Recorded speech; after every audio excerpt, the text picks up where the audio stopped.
نو چې کله حضور پاک د نبوت دعوا وکړه د پیغمبر، نو مکی مشرکانو سره مقابله راله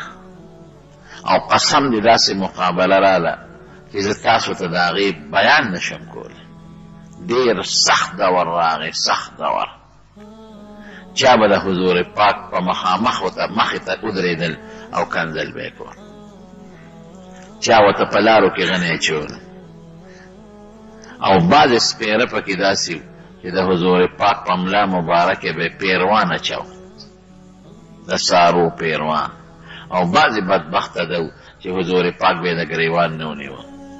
او بعضې بدبخته ده و چې نبي علیه السلام له بیمارۍ کې څادر واچو، هغې له به یې ول ورکړه. دومره ظلمونه تر دې حده پورې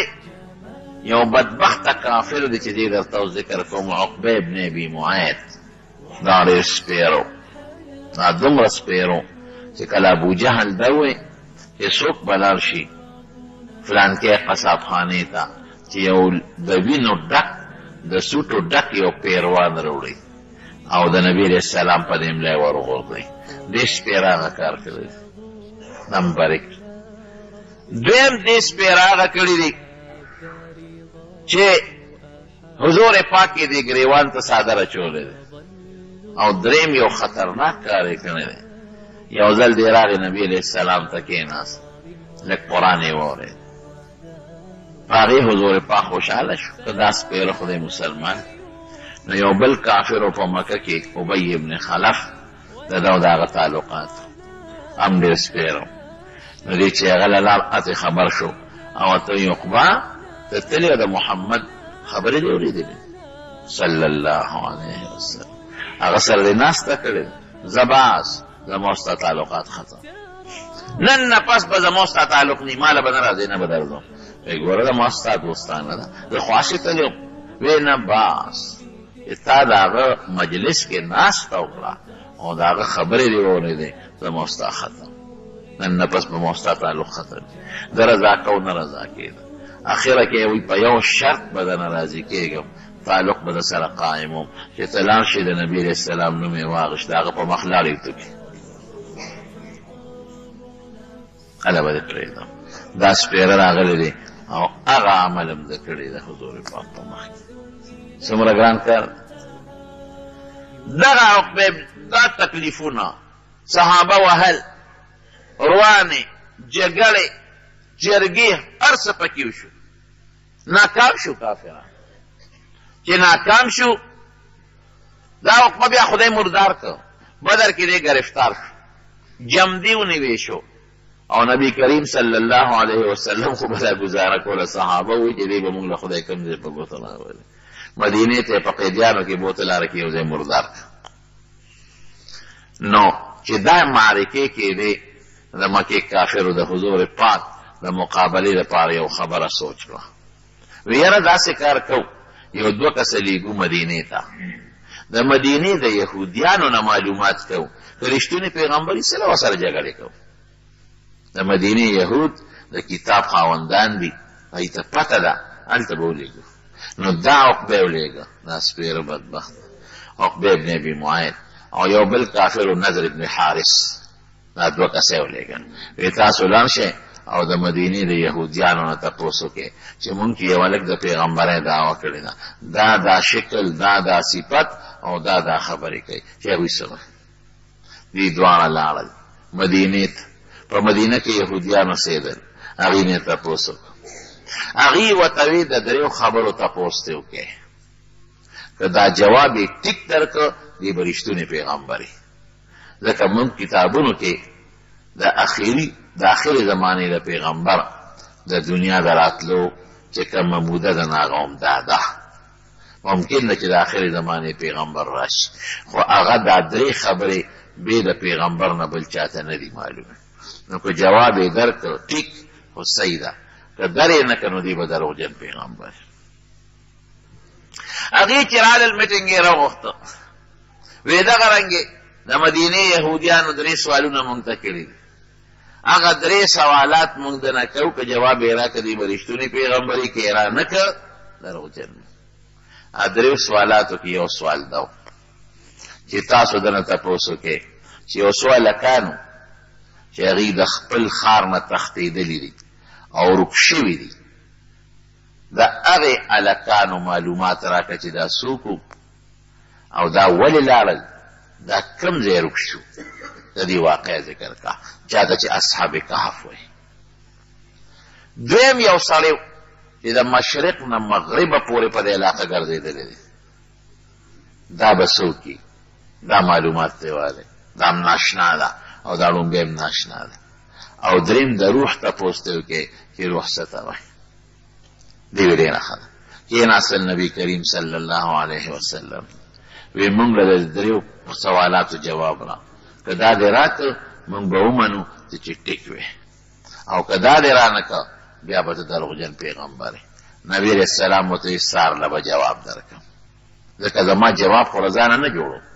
نه خو ما سره څه خط و کتاب شته چې هغې ته ګورم. پیغمبر علیه السلام خو امي و، نه په خط کتاب خو نه پوهېده. نو زه به د وحي انتظار وکړم، الله نه به وغواړم، ماله به الله جواب راکړي. نو سهار به دله جواب درکړو. اتفاق ته ګوره، حکمتونه پکې وي، د الله پارچې کې حکمت وي. د نبي علیه السلام انشاءالله لفظ هېر شو، دی ونه وی چې سهار له به جواب درکړم انشاءالله، دا انشاءالله یې ونه وی چې وی نه وی په الله خفه شو. جواب ګډ شو، دوی سهار له رالل، نبي همې ما ته لا اطلاع نه ده راغلې، رښتیا خبرې کوم دروغ نه. بله ورځ هم رانله، 15 ورځې وحی لیټ شو. حضور پاک هم پریشانه دی، صحابه هم پریشانه دي، او د مکې کافران شپېلي وایي او لوبې کوي او ټپار کوي چې اوس به پته ولګي. 15 ورځې پس وحی راغله، ولا تقولن لشیء انی فاعل ذلک غدا الا ان یشاء الله. ولې چې یو کار وی سهار له به کوم انشاءالله به ورسره خامخا وی. په دې زه خفه یم، دا به نه وی چې دا به زه جواب در کوم، وی چې خدای وغواړي زه به جواب در کوم. نو بیا دا درې واړه جوابونه والا ورکړل. د روح جواب مو شو، یسألونک عن الروح قل الروح من امر ربی. او دا هغې پیغمبر واقعا بیان شوه چې د هغې سړي واقعا بیان شوه چې کوم د مشرق نه مغربه پورې سفر کړی دی، سکندر ذوالقرنین. او دریم د دې صورت سره چې کوم تعلق دی، هغه هلکان چې هغوی د خپل ښار نه وتي او څه شو، نو د هغې واقعا بیان شو. نو دې صورت کې رب العالمین هغه واقع ذکر کړي، او زه بیا درته مختصرا ووایم. دا یو زمانه کې د حضرت اختلاف پکې شته. ګورئ قرآن شریف تاریخي قصه ګورئ نه ذکر کوي، په دې ځان پوه کړي.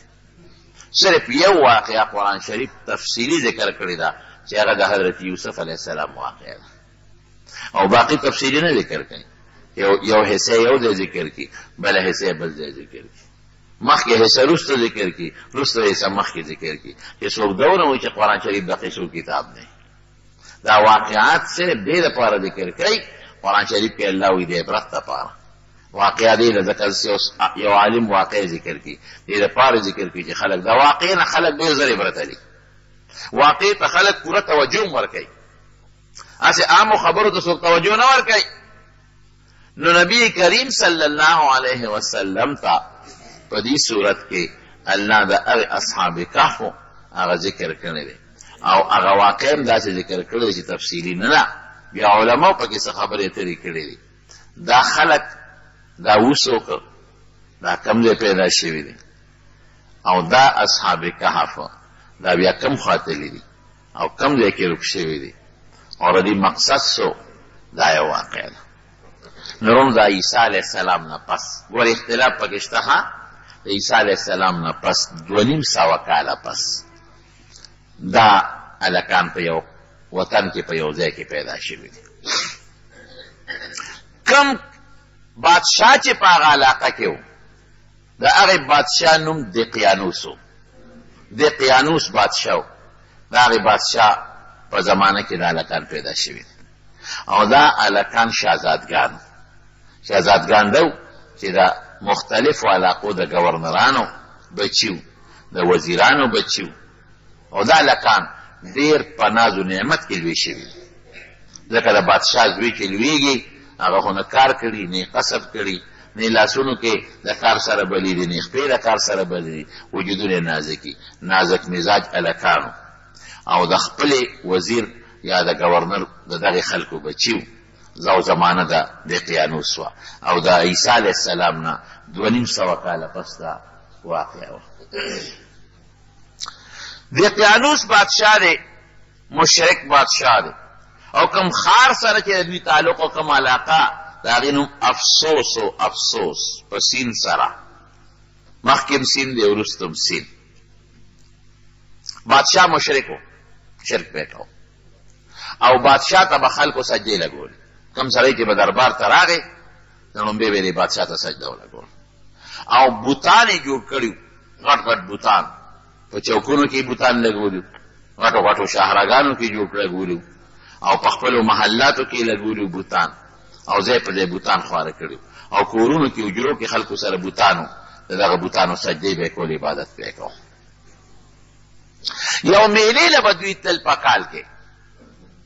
هغه میله کې به د دنیا خلک شریکېدل، هغې کې به نیزه بازي کېده، بادشاه په خپل تخت باندې ناست و، نیزه بازي به کېده، او چا به په دې میلو کې خپلې لوبې ټوقې کولې. لکه که ستاسو خیالي نو اوس هم په دې چترال کې یو میله لګي، اکثر صدر پاکستان هم ولري، پولو ورته وایي که څه ورته وایي، پولو ګراونډ و، په دې سونو باندې هغه خپل کرتبونه کوي، او د دنیا خلک هغه تماشې او هغه میلې لري. یا مثلا په 23 مارچ باندې، او یا مثلا په دې بعضې 14 اګست باندې چې دا فوجي میلې لګي، او د ټینکونو د دې مظاهرې پکې خلک تماشې لري. دغه رنګې به د بادشاه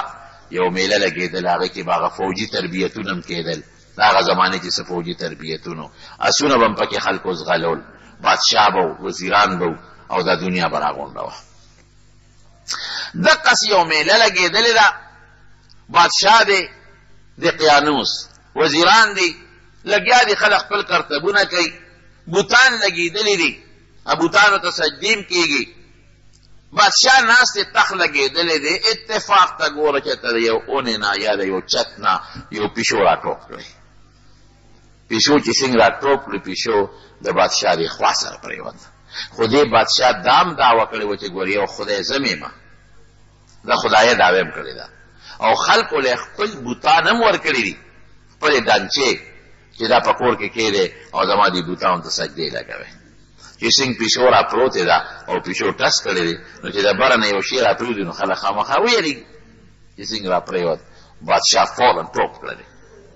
او غوبل شو چې دا څه چلو شو، کله یو خوا منډه وایي، کله بل خوا منډه وایي، ملګرو لاس نه ونیو چې صاحب څه خبره نشته، پیشو د بره نه را پرېوته.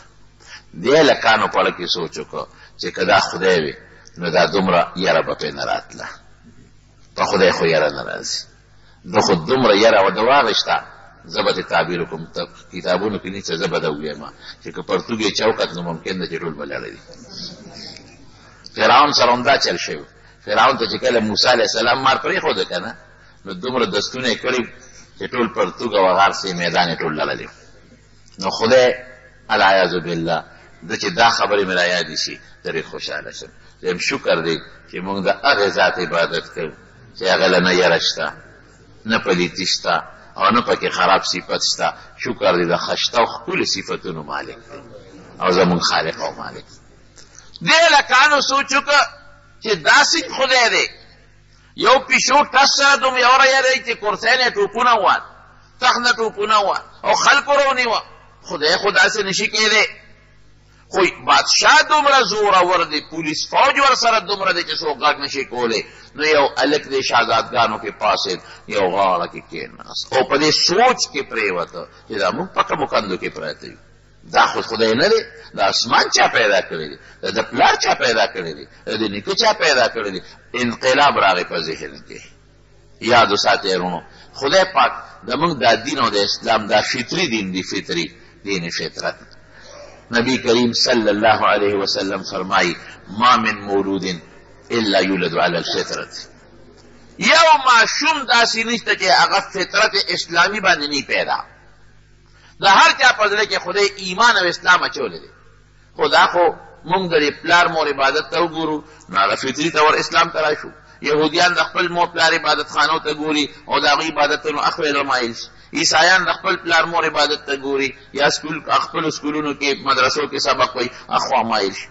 که یو انسان په داسې ځای کې لوی شو چې د یو مذهب هم نه لیدلی، نه اسلام نه عیسایت نه یهودیت، دی به مسلمان لویږي. په دې اطرافو کې د خدای د قدرت او د وحدانیت نښې دي. وفي انفسکم افلا تبصرون، د انسان په دې وجود کې داسې نښې داسې نښانې دي که دی ورته سوچ وکړي دی به دا ومني چې دا ما دا وجود په خپله نه دی پیدا، دی له یو پیدا کوونکي شته. دی لږ زړه کې انقلاب راغی، پوه شو چې خدای خو دی نه دی بل ذات دی، داسې یو ذات دی چې د اسمانونه او د ځمکې او د کائنات پیدا کړي او د ستوري پیدا کړي دي، دا هر څه خود به خود نه پیدا کېږي او دا خدای سره شریک نشته. بله لک راغی ام لاړه سره کېناست، بله لک راغی بله لک راغی، دا یو څو هلکان اته نهه لس یولس هر څومره چې دي دا هلکان شهزادګان ښکلي نوجوانان رالل یو بل سره کېناستل او په دې سوچ کې دي ځکه یو انقلاب پروت دی چې ناست دي دا یو د بل نه تپوس کوي هلکه هغه میله دې پرېښوده ته څنګه دلته رالې، ابل وایي نو ته څنګه رالې، ابل وایي ته څنګه رالې، هلته میله ده، لوبې دي، منډې دي، ترړې دي او جادوګران لګیا دي جادو کرتبونه کوي او قسم قسم نخرې کېږي. یو وایي چې زه خو به ال ویم خو که زما خبره پټه ساتې، ال وعده کوې وی بلکل مونږ به پټه وساتو. وایه وی زما زړه کې خدا رالل چې دا دقیانوس خدای نه دی، الله واحد لا شریک وحده لا شریک له، یو ذات دی چې د دې ټولو کائناتو مالک دی. او لکه مې دا راغی چې دا بوتان خو مونږ په خپلو لاسو وتراشل او جوړ هم کړل، دې ته مونږ عبادت کوو. نو زه خو په دې سوچ کې شوم درازان نه شوم. ابلوی قسم دې زمام دا سوچ دی، ابلوی قسم دې زمام دا سوچ دی، ابلوی قسم دې زمام دا سوچ دی. خالقه به ټیک ته زمونږ دا سوچ دی. اوس دا سوچ مخلوق ته رسول غواړي، خو ګورې خفیه طریقې سره دې نه به څوک خبرونه. ولې که بادشاه خبر شو، سرکاری مذهب بت پرستی ده، که بادشاه خبر شو یا زمونږ پلاران خبر شو یا مشران خبر شو نو سزا به راله راکړي. پټ پټ به داسې دا شیخ وره اوسه مشوره سلا به کوو، خو خبره پټه کم دی پاتې کېږي. بادشاه ته اطلاع ورسېدل چې دغه رنګې یو څو هلکان دي چې خو ستا سرکاري مذهب نه مني او نه تا ته خدای وایي، هغوی خو بل خدای مني. بادشاه فورا دوی ځان ته ودرول او راوستل. چې راوستل دربار کې حاضر کړل، بادشاه ته تپوس وکړ تاسو متعلق څه خبرې رسېدلې دي، څه مسله ده؟ نو حق نه پټېږي، فورا د دوی د خولې نه ووتل. قرآن شریف کې په دې صورت کې رب العالمین رستو فرمایي، الله تعالی رستو په خپله په دې کې ذکر کوي،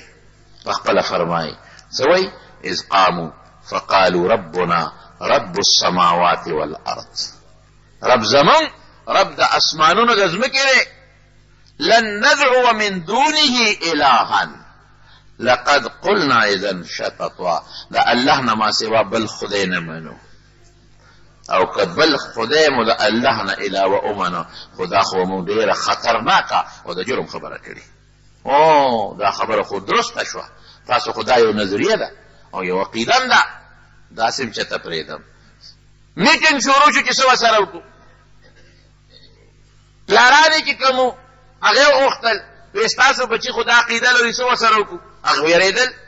وی بادشاه سلامت چې ستا خدای نه مني او ستا مذهب نه مني، زمونږ بچي دي مونږ ته دستبردار چې څه ورسره کوې ورسره یې وکړه. بعضې خلکو وی چې نه صبر وته، چا وی صاحب مړې که میټینګونه کېدل، بادشاه وی نه یو چل کوم، دوی له بله غوندې مهلت ورکړو. که دوی خپل زوړ دین ته واپس شو خو ډېره ښه ده، او که خپل زوړ دین ته واپس نه شو نو بیا داسې سزا به ورکوم چې د عبرت سزا وي، داسې سزا به مې چاله هم نه وي ورکړې. وی ځئ بچې تاسو هلکان یې ناپوهه یې، تجربه نشته، بې تجربې یې، ځئ لږ شئ سوچ وکئ، مشوره وکئ، تاسو له 2 ورځې پورې مهلت، که خپل زوړ دین ته واپس شوې ښه پخه ګڼي بیا به در سره ګورم، څرمنې به مو باسم پرېږدم نه، تاسو له مهلت درکوم. اوس که سمدستي موجنم خلک وایي ظلم یې ورسره وکړه، هلکان هغه نه پوهېدل، دې مشر و دې خو پوهېده، مهلت درکوم. دوی ویې ډېره ښه ده چې دې بار څنګه راووتل، یو بل سره مشوره کوي چې دې ظالم بادشاه نه مونږ څنګه اوس بچ کېږي. د ده د یارې نه خو زمونږ پلارانو هم انکار وکړ، نور خلکو ته به مونږ څنګه دین ورسوو، څه به کوو اوس؟ ګوره نیازبین هم و که نه، کوم چې نیازبین وي خو نه سفر کولی شي، نه خدمت کولی شي. یو بل سره دا مشوره وکړه چې د کور به لږې پیسې راولو او چې ته بار به وځو. ډېره ده د دې بادشاه نه به چې ته ځان بار وباسو. نو دا بادشاهي نه صحیح که نه، بل دی صحیح. هغه خو به داسې بادشاه نه وي لکه زموږ د پاکستان کې ده. هغه به داسې بادشاهي وکړه چې اته دی کې ده یا د پېښور وه. نو چې اته دی نه خو سړی مردان ته تلي شي او پنډۍ ته هم تلي شي او پیاده منډې کې والي لاور او کراچۍ ته هم تلي شي. ډېره ښه ده. کورونو نه پیسې راواغېستې. چې پیسې راواغېستې یو لږه لږه صدقه یې وکړه او رالل یو غار دی د دې د کلي نه بار د کلي په خوا کې هغې غار ته ورننوتل. چې دې غار ته به ننوځو ځکه که بار ممکن وو او مشورې میټینګونه کوو د بادشاه کارندګان او دا پولیس او دا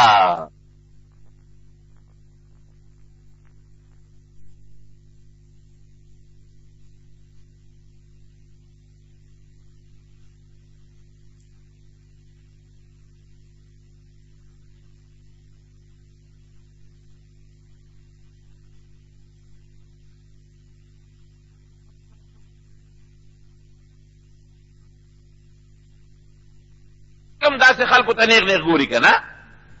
چې لکه داغه هلکان دي د هغه چې نوې مذهبې دی د هغه دي چې بادشاه مهلت ورکړی دی. نو یو کس یې ولېږه نو هغه څه چلو که ځان سره یې کور نه هغه خپلې جامې چې کومې د شهزادګانو جامې دي هغه بدلې کړلې او نورې زړې جامې هم راغشتې وې. نو د هغه زړې جامې واغېستې چې ته لاړ شه لږ خوراک راوړه، خوراک به مو خورو، مشوره به مو کوو، لاړ څه خوراک یې م راوړه. کېناستل مشوره کوي چې مشوره دې څنګه کوي. دې مشورې دوران کې ماښام شو، چې ماښام شو ستړي شو په هغه غار کې ډډه وواله، چې ډډه یې وواله خدای پې خوب راوست اوده شو. قرآن شریف کې الله فرمایي فضربنا على آذانهم فی الکهف سنین عددا. الله په دې غار کې اوده کړل څونه عمر؟ قرآن شریف کې الله وایي 300 کاله 9 کاله د پاسه 300 په دې غار کې اوده دي. دا د خدای لوی قدرت. 300 او 9 کاله په دې غار کې دا اوده دي. او قرآن شریف کې الله فرمایي داسې لو دکړل چې په ډډه الله اړی راړی خوب کې چې سړی په ډډه څنګه اوړي چې وجودونه ونه لګي خراب نشي. غارم په داسې طریقه دی قرآن شریف کې الله فرمایي چې نور راځي نو د نور هغه حرارت او شعاع وردننه کېږي او چې بیا کله نور پرېوځي نو بیا شعاع وردننه کېږي، پوره نور هم نه وردننه کېږي چې د ګرمۍ د لاسه خراب شي وجودونه. او داسې هم نه ده چې نور پرې نه لګي چې د یخنۍ نه وجودونه وپړسېږي. څه ورته وایي دا بوږه بوږه شي د یخنۍ د وجې نه دا سرمن څه ورته تاسو وایئ داسې دغه غوندې شي بوږه بوږه شي وپړسېږي چې داسې اوبړی شي د هغې نه هم خدای پاک ساتي. وده دي دوی د قیانوس بادشاه فورا چې هغه ټیم تیر شو د هلکان پیدا نه شو هغه فورا اطلاع وکړه چې د هلکان راولئ ګرځئ. لګیا دي خلک څوک یو خوا ګرځي څوک بل خوا ګرځي او قدرت الهي ته ګوره. غار عجیبه غار دی. قرآن شریف کې رب العالمین په خپله وایي دا غار په داسې کیفیت دی چې سړی پکې ورننوځي خولې تنګه ده نو دننه بیا یو طرف ته فراخه شوی دی پته نه لګي. خلک یریږي له داسې غار نه چې دې غار ته څنګه ورننوځو. ګرځي خلک یو خوا بل خوا یو خوا بل خوا چکرې لګي د دوی پته نه لګي. د قیانوس بادشاه یو تخته ولیکله په هغې د دوی نومونه ولیکل او هغه سنبال کړه او اعلان یې وکړ چې دا کسان دي دا باغیان دي زمانه تښتېدلي دي. هغه چې موږ ورته څه وایو اشتهاري مجرمان. هغه اشتهار چې اوس په اخباراتو کې اشتهار ورکوي او د ده متعلق غټ اشتهار جاري کړ او هغه تختې راواغېسته هغه په خپله د چې کوم خاص محافظ خانه وه هغې کې لکه اوس هم یو فایل دي که نه هغه فایل قاضي جج مشر جج سپریم کورټ والا ځان سره محفوظ کړي لکه دا شی بس فایل کا دا به پروتي په وخت ضرورت په پکار راځي. هغه تخته باندې نومونه لیکلي دي د دوی پوره حالات یې لیکلي دي د پلار نومونه یې ولیکل او تاریخ یې ولیکه چې په دې تاریخ په دوی سزای موت فیصله وشوه او دوی نشته وتښتېدل دا اشتهاري مجرمان دي او چې چا م راوستل هغوی له به دومره انعام میلاویږي او دا به مونږ پالیسي کوو. تختې کا فایل ځان سره سنبال کېښو. دوی خو لاړل غار ته وده دي ګرځي ورپسې ګرځي ورپسې ګرځي ورپسې ګرځي پته یې نه لګي. اخر کې څوک رالل دې غار ته چې وې کتل دا پکې وده دي فورا لاړل بادشاه ته اطلاع ورکړه صاحب راشه الله سړي مې پیدا کړل کم دی دي یو غار دی او صاحب غلی بوردو ګوري وده پراته دي چې ویښ نه شي ونه تښتي چې بادشاه څنګه راغی او سړی غار ته وردن نه کړ وی چې غار کې خو سړي وده پراته دي سپی ورسره لا بیل دي کلبهم باسط ذراعه بالوسید دوی چې کله تلل نو سپی ورپسې دی نو سپی شړي هغې ورپسې دی سپی شړي او ورپسې دی سپی ورته وایي چې تاسو د خدای نه یریږئ سپی ورته ګویا شو د خدای نه یریږئ زما در سره مینه ده او تاسو ما شړئ حیوانات به جنت ته نه ځي لیکن د اصحاب کهف سپی به هم جنت ته ځي سګې اصحاب کهف دا به هم جنت ته ځي ولې د صالحینو نیکانو سره محبت یې ساتلی دی دیو جن علماو سره صالحینو سره محبت او مینه دا د برکت نښه ده رونو ګورې په مال به اعتماد نه کې ذهن کې واچوه مال غاد ورایح ثورت ولا شی په بچو به هېڅ اعتماد نه ساتې نن دې بچي دي خو چې پیدا کې وله او که د ګټې وټې د لږ پرېوتې که نه به اعتماد به پرې نه ساتې په قوم به اعتماد نه ساتې اعتماد به په چا ساتې د الله رسول مینه باندې په چا به ساتې الله رسول مینه دا بر جنت ته رسوي علماو سره محبت مینه دا بر جنت ته رسوي صالحینو سره محبت مینه دا بر جنت ته رسوي سپی دې ولې نه بادشاه چې راغی ویې کتل هلکه وده دي راویښې ګرفتار بادشاه نه ویښه وایم دې سره داسې سزا ورکوم چې داسې سزا به مې چاله هم نه ورکړې ځان له په خپله جیل خوښ کړی دی نو چې کوم جیل یې ځان له خوښ کړی دی نو زه خو به جیل کې شوم دا وله ټیک دی شا به یې راوړی ګټې او د غار دا خوله ورپسې مکمل بنده کې همدې کې نه خوراک به میلاویږي نه بس اوبه میلاویږي نه به هوا ورباندې لګي نه به تو ورباندې لګي همدې کې دننه به مړه شي عجیبه سزا تجویز کړه ګوره دا مقلب القلوب زړه بدلونکی څوک دی الله داسې ده که نه نبی کریم صلی الله علیه وسلم چې به سوال کو نو فرمایل اللهم یا مصرف القلوب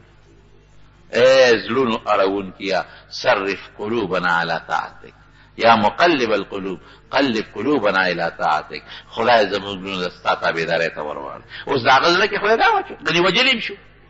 رابخول هم شو سوځول هم شو هر قسمه کولی شو الله زړه کې ولا دا سزا تجویز کړه ځکه هغه سزا کې د هغې فایده وه نو دا سزا یې وله پړه کې تجویز کړه چې راویښه ومه به دیوال ورته ووه خلکو ډېر مخالفت وکړه بادشاه ویې نه ځان له چې کوم جیل خوښ کوم دا وله ټیک دی همدغه جیل کې دا وله ورکوم ډېره ښه ده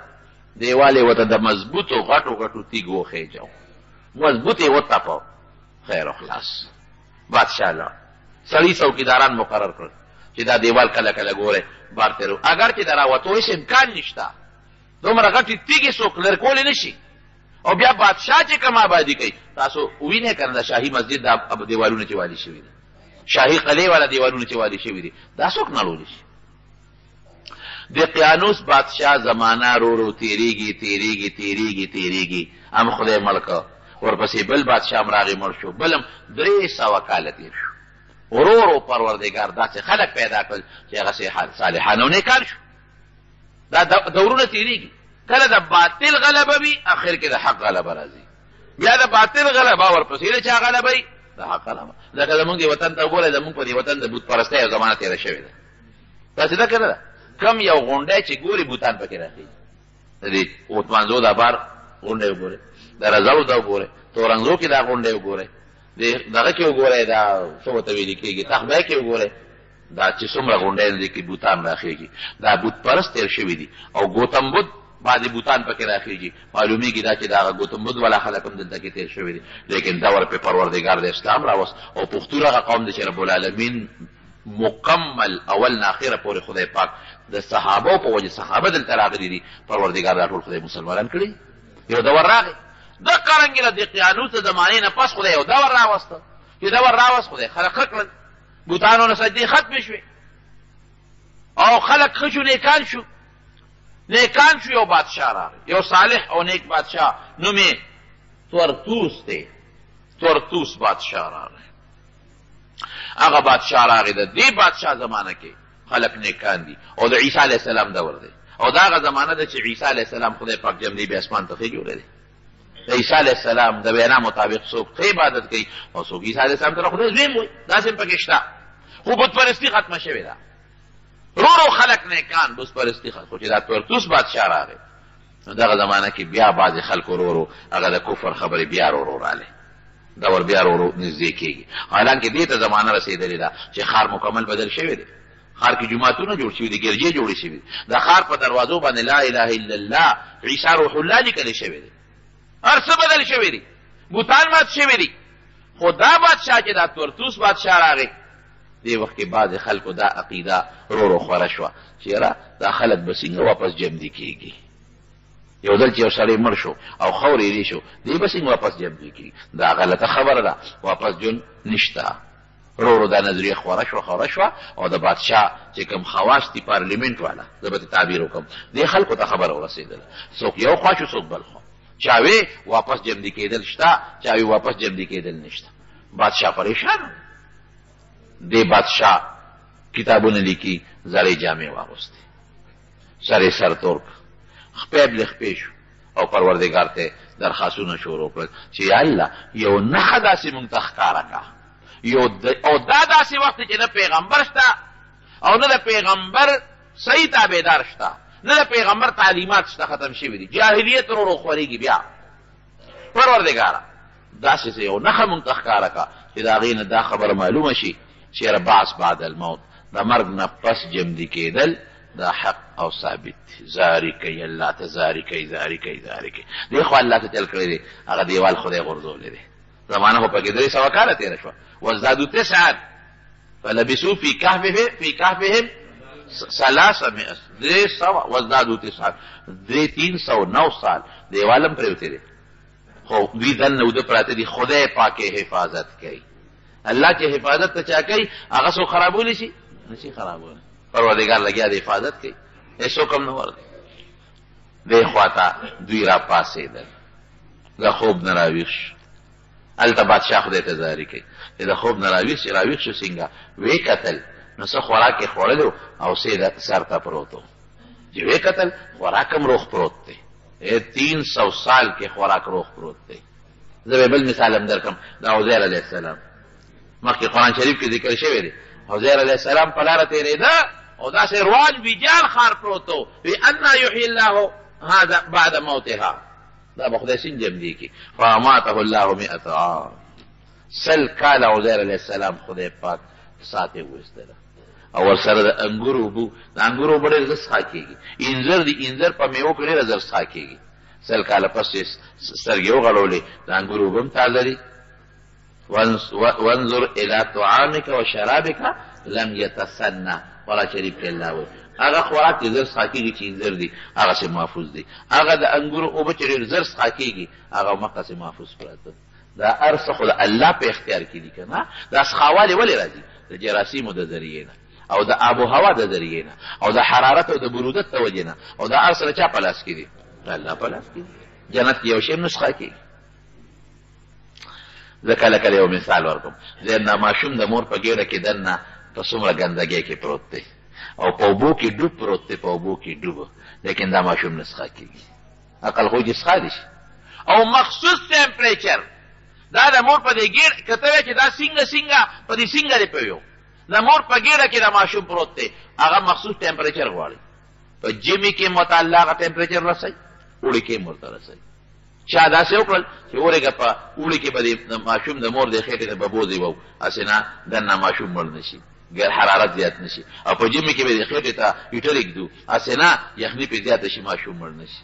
او هغه مخصوص اکسیجن او ته خدای رسوي او هغه غلط ګیس اته خدای وباسي کاربن ډای اکساید ماشوم خوراک ته هغې ته خامخا رسېږي نه دغه دی کې وجود دقسې خاموش پروت دی نوکان جوړېږي ویښته جوړېږي په سر باندې اډوکې جوړېږي او په اوبو کې ډوب پروت دی ماشوم او جمدې پروت دی کم خدای چې دا کار کوي دا هلکان په دا 300 کاله ساتلی شي که نه شي ساتلی یو قادیانی و زمونږ یو عالم سره بحث و مناظره وه نو دا قادیانان دا نه مني چې عیسی علیه السلام بره په اسمان کې دی دې میرزا غلام محمد قادیاني ته مسیح وایي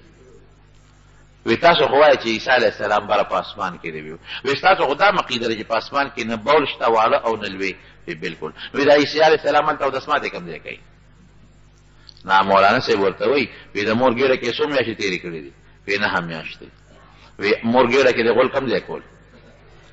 هغه کموډو ښایه که نه چې کوم ځای پې ته ناست وې او واړه بول چې د کول هغه ځای راته وښایه شابه ډېران وښایه چې د مور ګېډه کې دې پکې متیازې کولې وی الله راله بندوبست کړی نو د خبیث بچی چې تاله دلته بندوبست کولی شي هغه هلته نه شي کولی دا اسباب د چا په لاس کې دي اور یو سبب د سوځېدو دی دا خو منې که نه لیکن ابراهیم علیه السلام چې ورپرې وسوځوي نه اوبه د غر کېدو سبب دی لیکن موسی علیه السلام څخه خپل قومه پې خدای پاک راپورې باسه که نه دا موږ ته الله مثالونه ښیي جناب نو دی یو چې راویښ شو خوراک هم پروت دی دا یو ورته وایي چې لکه څونه ټیم به زمونږ د خوب شوي رو رو خبرې کوه بر څوک ونري د قیانوس دی څونه یاره ممکن ده چې یو شپه به مونږ خوب کړي یو شپه به ابل ورته وایي یاره الله اعلم الله ته پته ده چې څومره ټیم به قرآن شریف کې الله وایي یو وایي چې یو شپه بل وایي الله ته پته ده دا دویم ټیک وایي چې الله ته پته ده د یو ته وایي داسې کار وکړه جامې دې بدلې کړه دا زړې جامې واچوه او خفیه پټ لاړ شه ښار ته د قیانوس او د هغه پوج پولیس څوک در باندې خبر نشي او طعام به راوړې خو ایهم اسکا طعام پاکیزه طعام حلال حرام خوراک را پسې راونهوي هلکه څوک ونه ویني جامې بدلې کړه بیس بدل کې جامې بدلې کړه پټ غوندې وځه ډېره ښه جامې بدلې کړې او دا یو کس تاسو هلکه دلته بار رونه دی ښه خبرې م په زوره ونه کې غلې غوندې ووته چې ووت داسې پټ پټ ځي پټ پټ ځي په ښار ورننوځي او 300 کاله 9 که د پاسه ښار نقشه خو بدل کړه ټول چې په یو دروازه څنګه د ښار ورغی د دې ښارونو به دروازې وې لکه څنګه چې زموږ د پېښور پخوا دروازې وې ما اورېدلي چې دا دروازې به د شپې ماښام بندولې سر به یې کلاول چې په دروازې ته وکتل بله یې لیکلي لا اله الا الله عیسی روح الله هلکه دا څنګه چل دی یا دې دروازه باندې خو بوت ولاړو دا خو بوت نشته داسې دي غلې غوندې لار مې جوړ خطا کړې ده بلې دروازې له ورغی چې ویې کتل په هغې م دا اله الا الله لیکلې شوي دي هلکه دا خو زمونږ همغه ښار دی که نه یو خوا بل خوا ګوري بل ښار به نو بل خو نشته اوس اتیا ته خو خپله علاقه معلومه ده دا څه مسله ده زه جوړ خو وینمه دا بالکل تفسیر مظهري تفسیر قرطبي او مختلفو مفسرینو لیکلي او مورخینو هم لیکلي هلکه خدای لږ زور ورکوم چې ویښ یم کودیم ها ویښ یم کودیم یاره ویښ یم نو دا خو هغه ښار نه دی دا څه مسله ده نو په دې بله ده اورېږه دننه به ورشو چې دننه ورغې اوس دې پټ پټورو پټ پټ کېږي څوک مې نه پېژني چې ګوري هلکه دا خلک خو ټول بدل دی هلکه دا جومات څه کوي ګرجا هلته خلک خبرې کوي د عیسی علیه السلام نوم اخلي هلکه عیسی علیه السلام دا خلک څنګه پېژني ته خو چې موږ پرون تلو نو نه چې عیسی علیه السلام پېژنده نه دلته ګرجه وه او نه دا کلمه وه او نه دا ښار داسې و دا خو دا څه مسله ده یاره داسې معلومیږي چې زما دماغ خراب شوي دی دماغ به کار نه کوي خیر په دې کشمکش کې دی را کار څه چې دي ملګرو ته به دا ناشنا قصه کوم خو چې څه ډوډۍ خولې یوسم یو دوکاندار ته ورغی چې دوکاندار له ورغی هوټل والا نه ډوډۍ اخلي هغه ته یې هغه پیسه راواخېسته روپۍ هغه یې ورکړه مې دا واخله او مال ډوډۍ راکړه هغه چې روپۍ ته وکتل ښه خزانه دې مونتې ده که غلا دې کړې ده روپۍ خو 300 سال مخکې والا ده که نه بدلې شوي دي اوس لکه زمونږ د ایوب خان د زمانې پیسې چې څوک راوباسي ایوب خان د ده ورغه روپۍ نوټ چې اوس دې راوویسته او دوکاندار له دې ورکړه او په پټکه وایي چې خزانه دې مونتې ده دا خو زړې روپۍ دي دا خو نه چلېږي چې ویې کتل لکه دا خو زړه چې ته خزانې مونتې ده هغه بل ته خورې ده بل ته خورې بل هلکه دا سړي اغلا کړې ده او یا خزانه مونتې ده سړی ګرفته سړی کلک ته مټې خزانه دې کوم ځای مونتې ده خزانه مې نه ده مونتې ماله ډوډۍ راکړې اوږې ما او ماله ډوډۍ راکړې نه نه تا خزانه مونتې یا دې غلا کړې ده پیسې راوباسه زه یې ښایه ګنې بادشاه ته دې پیش کوم یا خدای اوس دې قیانوس ته مې پیش نه کړي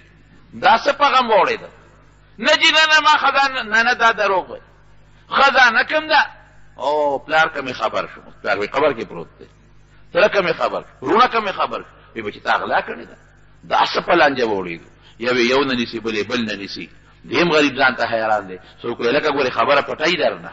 خزانې مونتې را خو حل نه وایي څوک وایي ځان یې د قصد نه لیونی کړی دی دا خبرې ګډې وډې کوي چې پلار مې دی ورور مې دی او تره کم دی نوم دی ښایه پلانکې مې نوم دی پلانکې مې پلار دی پلانکې محله کې اوسېږي روغې که لیونی پلانکې محله کې پلار دی په دغه محله کې کوم ځای اوسېږي دی ځان د قصده لیونی کوي سړی یې ونیوه وینیوه بویه ته او خلک هم ورپسې دي هله ګوله جلوس دی چې پاګل دي څوک یې لیونی څوک یې خزانې منتره څوک یې ګړې وړې وایي سړی یې نیغ بوتلی دی او بادشاه ته تورتوس بادشاه ته ور مخامخ کړی دی او بادشاه دغه وخت کې لګیا دی خپل رب ته یې لاسونه نیولي دي الله داسې یو نښه راپېښه کړي چې زما دا قوم د مرګ نه واپس جمدي کېدل نه مني خدای چې ویې مني